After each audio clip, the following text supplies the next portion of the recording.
നബി സല്ലല്ലാഹു അലൈഹി വസല്ലമ ഈ ലോകത്തേക്ക് വന്ന നിമിഷം മുതൽ അവിടുന്ന് ഈ ലോകത്തോട് വിട പറയുന്നത് വരെ പ്രവാചകന്റെ കൂടെയുണ്ടായിരുന്ന വനിത ആരാണെന്നറിയുമോ?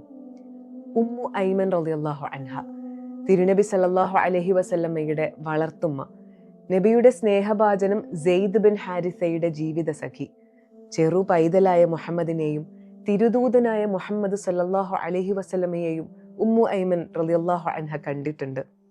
ഈ ഉമ്മു ഐമനാണ് ആമിന ബീവിയുടെ കൂടെ കുഞ്ഞു മുഹമ്മദിനെയും കൊണ്ടുള്ള മദീന യാത്രയിൽ ഉണ്ടായിരുന്നത്.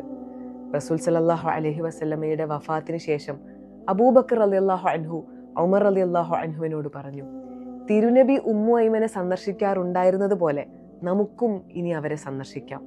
അങ്ങനെ ഇരുവരും ഉമ്മു ഐമന്റെ അടുക്കലെത്തിയപ്പോൾ അവർ കരയാൻ തുടങ്ങി. അവർ രണ്ടാളും ഉമ്മു ഐമനോട് ചോദിച്ചു, എന്തിനാണ് നിങ്ങൾ കരയുന്നത്?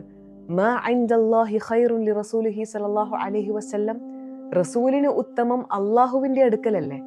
ഉമ്മു ഐമൻ മറുപടി പറയുന്നുണ്ട്, അള്ളാഹുവിന്റെ റസൂലിന് ഉത്തമം അതാണ് എന്നറിയാതെയല്ല ഞാൻ കരഞ്ഞത്. വലാകിൻ അബ്കി അന്നൽ വഹ്യ ഖദ് ഇൻഖതഅ മിനസ് സമാ, ആകാശത്ത് നിന്നുമുള്ള വഹ്യ് നിലച്ചുവല്ലോ എന്നതുകൊണ്ടാണ് ഞാൻ കരയുന്നത്. അത് കേട്ട് അബൂബക്കർ സിദ്ദീഖ് റളിയല്ലാഹു അൻഹുവും ഉമർ റളിയല്ലാഹു അൻഹുവും കരഞ്ഞുപോയി. തൻ്റെ വളർത്തുപുത്രനായ മുഹമ്മദിനോടുള്ള സ്നേഹത്തോടൊപ്പം മുഹമ്മദ് എന്ന പ്രവാചകൻ കൊണ്ടുവന്ന വെളിച്ചത്തെ കൂടിയാണ് അവർ സ്നേഹിച്ചത്. ആ വെളിച്ചം നഷ്ടപ്പെട്ടപ്പോഴാണ് യഥാർത്ഥത്തിൽ അവർ അതിയായി ദുഃഖിച്ചത്. റസൂൽ സല്ലല്ലാഹു അലൈഹി വസല്ലമയുടെ വിയോഗത്തിന്റെ 5-6 മാസം കഴിഞ്ഞപ്പോൾ ഉമ്മു ഐമനും അള്ളാഹുവിൻ്റെ വിളിക്കുത്തരം നൽകി. അള്ളാഹു അവരെ അനുഗ്രഹിക്കുമാറാകട്ടെ.